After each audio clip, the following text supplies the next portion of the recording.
Growing up, my parents were a big example for me. They worked in government, they were both educators. The philosophy that I always had growing up is to give of yourself, and government seemed like the best way for me to do that.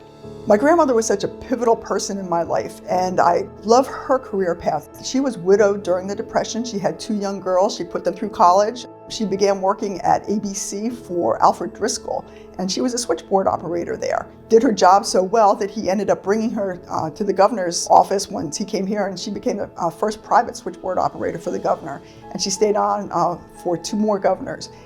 My very first job out of college, I was working for the New Jersey Division on Civil Rights. I was a community outreach coordinator, so I'd go out and try to teach people about the law against discrimination. I'm motivated by making a difference. I like to help people. I'm a nurturer. That's how I am with my family. It's how I approach my work as sheriff.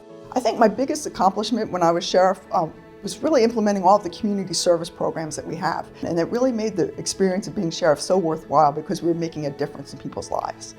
One of the reasons I got into this role in the Assembly, I really am concerned about the affordability crisis in New Jersey. As I mentioned, my family lives here, my grandchildren are here. I want them to stay here. I want to be able to afford to stay here as a retiree.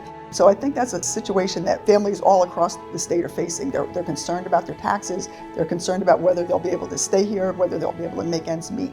And that's the biggest crisis that I want to address. I have 2 grown children. I have 4 grandchildren. Some are grown, some are still young, and 2 great-grandchildren, a 5-year-old and a 2-year-old that I babysit. So that sense of belonging, the sense of holidays and tradition means a lot to me.